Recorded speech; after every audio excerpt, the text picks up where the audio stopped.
crazy hair. It's Friday. Drink my drink.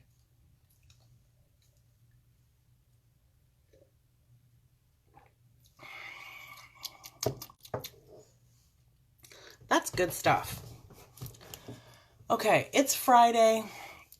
Thank God. Let's do a little song. And I'm going to do a Bible verse song. This is going to help you, okay? When I was in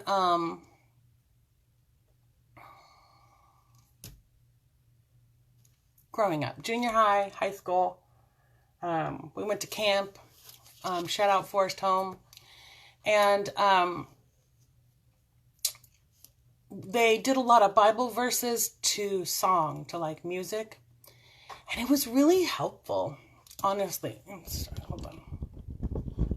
There's nothing I can do about my TV in the background. Well, now that I've said that, you're going to have to listen. Let's adjust you. I'm just going to go right on the fly. There. Now you don't have to be distracted. You don't have to be distracted by my TV. Okay. All right. So anyways, okay. Squirrel. Okay. So growing up, I went to camp, Forest Home, and they did a lot of Bible verses to song, to music. So I'm going to do one of those, right? I'm going to show you one of those. And it is, for by grace, you have been saved through faith, and that not of yourselves now. It is a gift of God, not as a result of works, that no one should boast now. Ephesians 2:8-9. I'm saved till the end of time. I'm saved by His grace. I'm saved. Good morning, Shanda. I love you. So that's your song for today, Ephesians 2:8-9. It really helps to put Bible verses to music because then it's like easier to remember. Like, no temptation has overtaken you, but such as is common to man. Like, and God is faithful who will. Anyway, oh my gosh. Listen, it's called quirky. And my mother says that quirky is an attractive quality. So let's move on. Today's verse is Matthew 25:21, okay? Now, I'm going to tell you, I read the verse, and I'll read you the verse, but then I actually went back and I read chapter 24 and 25 also. I just highly suggest that for this one, for any of them. But for this one, it starts in chapter 24. Jesus is talking to the disciples, and they're asking him about, the disciples are wanting him to conquer the Romans. They're wanting Jesus to, they think that the kingdom is going to be like, like in our humanity, how we all think things. And then God is like, no, I'm above your ways. So Jesus is telling them, these are the signs of the times. When you see these things, look up. These are the things that you will see. And he starts giving all of these examples. There'll be wars and rumors of wars. There will be famine and earthquakes. There will be all these things, right? It's really very good. And then after he goes through the signs of the time, he says, it's going to be like in the days of Noah. That's the first thing he says. And he says, in the days of Noah, people were just living their lives, getting married, being evil. Not getting married is not evil, but marrying and getting married and living life and having children. But the people were so evil, it says that God had regretted making them. Except that there was this one righteous family, this one righteous guy, Noah. And so he said, okay, well, I'm not going to kill Noah and his family.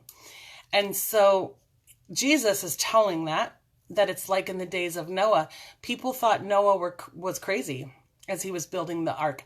And I think it probably took a long time to build the ark. But one day, Noah and his family and all the animals and whatever, they went in and they shut the door. And people thought he was nuts until it started raining and until the flood came and it washed everybody away. And so Jesus gives that example that don't be like the people that are just living evil, ignoring the signs, right? And then he goes on to the next thing and he gives a couple of parables, right? About how we should be living while we're waiting for his like return or whatever. And he gives 3 examples. One is a household owner who leaves like his servant, his head servant in charge. And his head servant goes around like beating on the other servants and eating and drinking and stealing. And it says that the owner of the house is going to come back, in the middle of the night, when he's not expecting it, and he's going to just tear that guy apart. The second example he gave was of the 10 virgins waiting for the bridegroom, and they had their lamps with oil, and there's a custom right involved here. And so the bridegroom's delayed, and so they fall asleep. And so 5 of the virgins have extra oil. They brought extra oil in their flask and different things, and the other 5 weren't prepared at all. So in the middle of the night, when they heard that the announcement that the bridegroom was coming, the ones who weren't prepared were like, give us some of your oil. And the other 5 were like, no, go buy your own oil. I'm not giving you some of mine because then I'm going to run out. And so the 5 that weren't prepared went off to the store to do whatever. And the bridegroom shows up and he takes the 5. They go into the wedding feast and they shut the door. And when those other virgins that weren't prepared came to the door, pounding on the door, he was like, I don't know you. Ooh, that was the second example. And the third example was the talents. And that's where this verse comes from. I'm going to read you the verse. His master said to him, well done, good and faithful slave. You were faithful with a few things. I will put you in charge of many things. Enter into the joy of your master. That's the verse. Now, in this section, what he's talking about is the master gives 3 of his servants talents or silver. He gives them some money. And so the first one he gives 5 talents. The second one he gives 2. And then the last one he gives 1 talent. And he gives them each based on according to their skill and different whatever. So the one that he gave 1, he wasn't being disrespectful to that one. He gave according to their whatever. So he gave them each the whatevers, 5, 2, and 1. And he left and he was gone for however long. The one that got the 5 talents and the one that got the 2 talents, they went out and they traded with it and they did good investments and they doubled the money. So when the master came back, he said, they said, well, here, you gave me 5 and I made 5 more. So now I have 10. Here's 10. And the one that had 2 said, you gave me 2 and now I have 4. And so to those 2, he said the same thing. Well done. Well done. You did a lot with what I gave you. And so with a little, and now I'm going to put you in charge of a lot and enter into your, the joy of your master. The one who only had 1, he goes to him and he says, what'd you do? And he says, well, I took your 1 and I know that you reap without having sown and you gather without having whatever. I was afraid that I would do something wrong and I would lose your 1 talent that you gave me. So I dug a hole and I just put it in the hole so you can have your 1 talent back. And he was like, are you kidding me right now? If you knew that's how I operate, then the very least you should have done is taken that and put it in the bank so that I could have gotten my 1 talent and interest. But instead what you did was you just buried it, right? So that's where this comes from. Okay, so pause. Fast forward. The next section of 25 talks about how when Jesus returns, right? Because it's like the whole thing is like, here's the thing. Jesus is coming back. But what are you doing with the life and the talents and the gift that he gave you?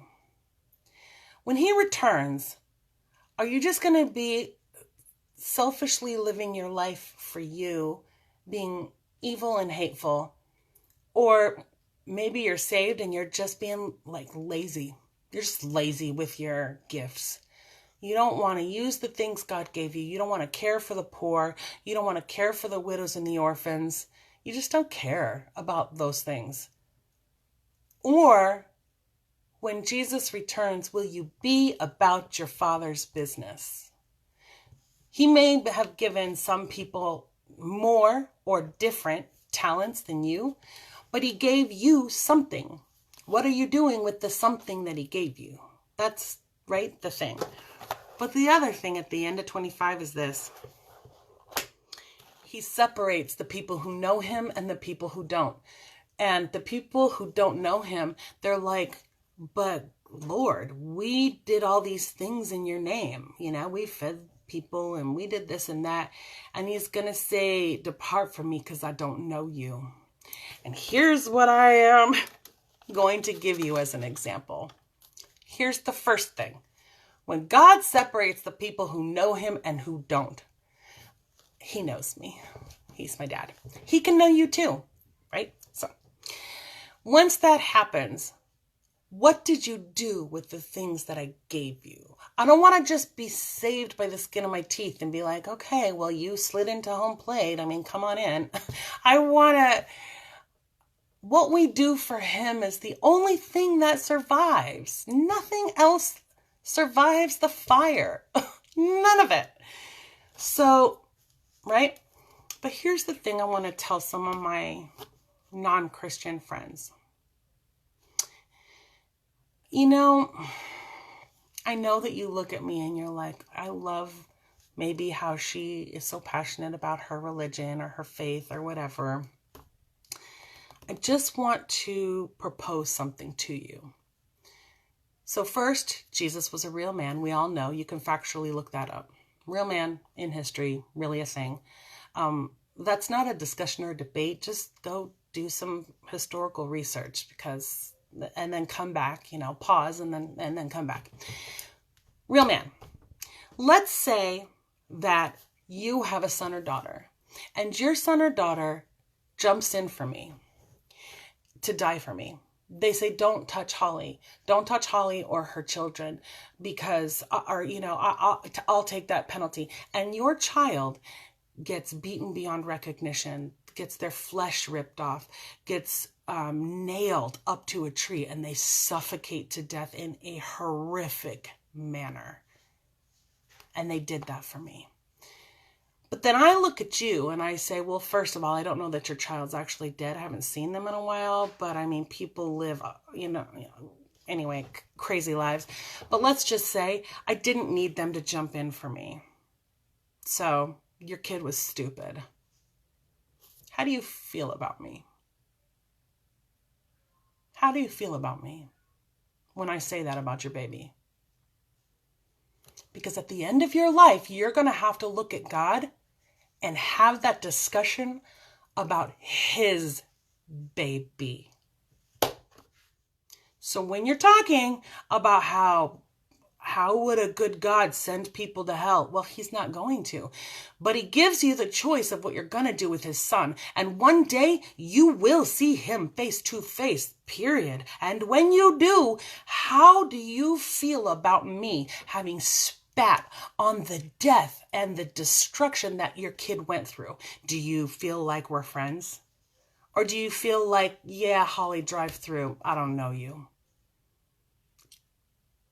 Do you understand what I'm saying? So you can say there's no God or whatever, but listen, at the end of your life, what happens? You better be confident about it. Because if you're not, when you see Jesus, what did you do? And you see God, either you're covered by what Jesus did or you're not. What did you do with his son? Because if you spat in his son's face, God's going to say, depart from me because I don't know you. Moving on. Here's the thing. God knows me. I'm so glad. But because he knows me, what did I do with the talents and the things that he gave me? I'm saying talents like silver, you know, in the Bible. What did I do with those? Well, for a lot of years, I just wasted them. But I'm trying not to waste them now. And it's like, I want to use the gifts that God gave me. You know, you could have a gift of carpentry or teaching or giving or service or whatever, right? You could have a gift of all kinds of different things. And, what are you doing with the things that God gave you? That's what it comes down to, I think. That's what he's saying. The Lord's going to return, and it's going to be fast, like a thief in the night, like a lightning that goes whoo from the east to the west. Kapow! He's going to take his church. He's going to snatch us up. But the thing is, until he comes, when he returns, or when he takes you home, if you don't make it, if he doesn't come back, before you die, what are you doing about your Father's business? Are you selfish, narcissistic, self-absorbed, living your life all lazy? What suits me? What feeds me? What? Me. Love you, God. Praise you. Please bless me with all the stuff. Oh, look at that old person. Look at that homeless lady. Oh, I'm so uncomfortable. God bless you. Okay? Do you understand what I'm saying? Don't be like that. Be tender to the things that God cares about and use the gifts that he gave you. Okay, that's it. What did I write here? Okay, the last thing I wrote was this. You cannot try to work your way to a good enough life, right? You need salvation. And you need the covering that Jesus died to give you. Died to give you.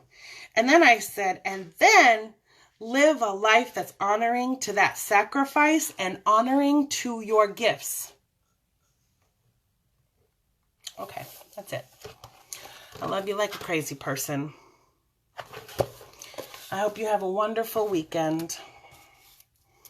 Are you ready for Christmas? I don't want to talk about it. We're going to do stuff this weekend because I am not ready at all. But I am going to go see my family, my parents, and my sister and brother-in-law. And I'm super excited to see my mom and dad. So I'll be traveling next Friday. Anyway, so be good to one another. You're one of the one another's. Don't forget to be good to yourself. And I hope you have a wonderful weekend, that you have a safe weekend.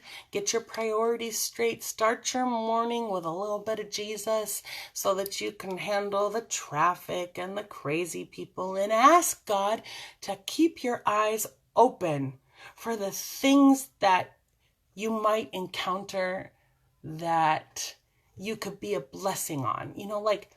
Keep my eyes open for the amazing supernatural encounters I might be able to experience where I get to bless somebody else. And then don't go around just posting all over the place about how good you are, because then that's your reward.